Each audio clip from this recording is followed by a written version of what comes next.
Bonjour tout le monde. Je suis la procédure d'intubation d'un patient Covid+, qui est admis à la salle de déchocage aux urgences.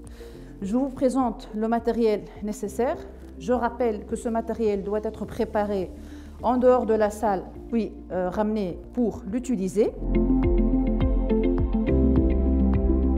On a le masque à concentration. Si nécessaire, on va l'utiliser pour avoir un objectif de saturation à 92% minimum. Donc il faut essayer d'utiliser le débit minimum pour assurer cette SPO2. On aura besoin aussi de masque facial. La taille doit être adaptée au visage du patient. Il doit être bien étanche. On aura besoin du fast track. Donc pareil, la taille adaptée au visage du patient, l'étanchéité vérifiée et ne pas oublier de lubrifier avant de le mettre en place. Avec ce fast track, on aura besoin d'un nez artificiel pour minimiser surtout le risque de contamination. Le guide de Leishman est aussi présent parmi le matériel qu'on va utiliser. Donc on a juste enlevé la partie métallique pour qu'il soit souple et donc pouvoir suivre la courbure au niveau du fast track.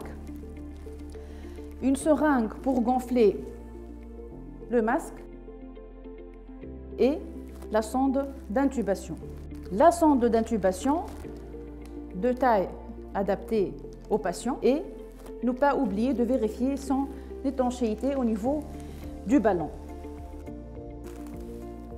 De quoi fixer la sonde d'intubation une fois mise en place.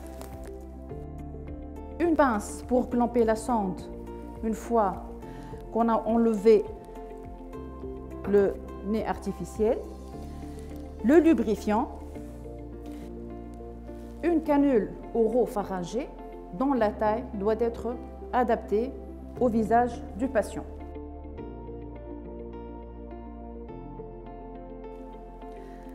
Deux éléments importants qui doivent être présents dans le matériel, ce sont les deux filtres. Un sera mis au niveau du circuit expiratoire et le deuxième sera mis au niveau du circuit inspiratoire. On va passer à l'acte d'intubation avec ses différentes étapes. On est installé pour intuber le patient. On enlève le masque chirurgical. Si tu veux bien installer le masque à concentration. Le temps qu'on a préparé le respirateur pour le ventiler. Donc je commence par mettre le masque facial avec un filtre qui est branché au respirateur, qui est mis déjà en attente et la préoxygénation sera faite à travers ce circuit.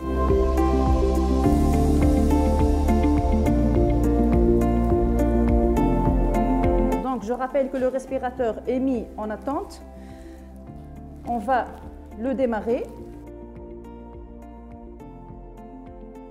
Alors, après cette étape, on va mettre en place le fast track avec le nez artificiel. Donc, il est déjà vérifié, il est déjà lubrifié.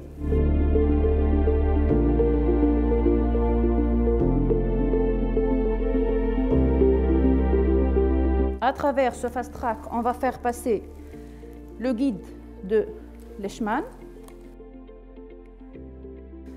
On enlève le fast track tout en gardant le guide de Leishman.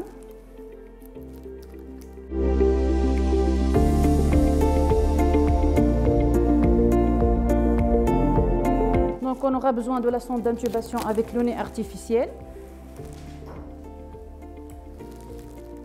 qu'on va faire passer au niveau du guide.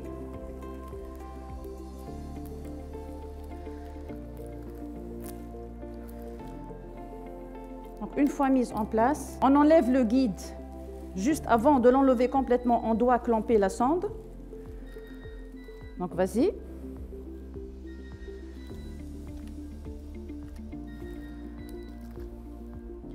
Donc ne pas oublier de gonfler bien sûr le ballon, on la laisse clamper le temps qu'on branche le respirateur.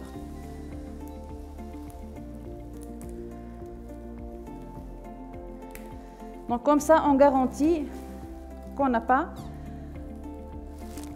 mis le personnel au risque de contamination.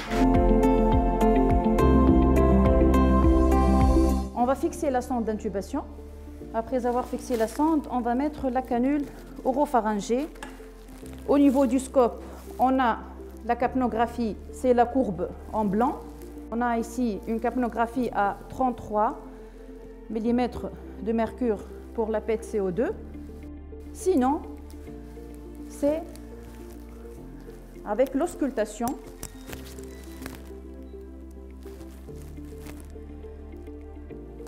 au niveau des poumons et au niveau gastrique.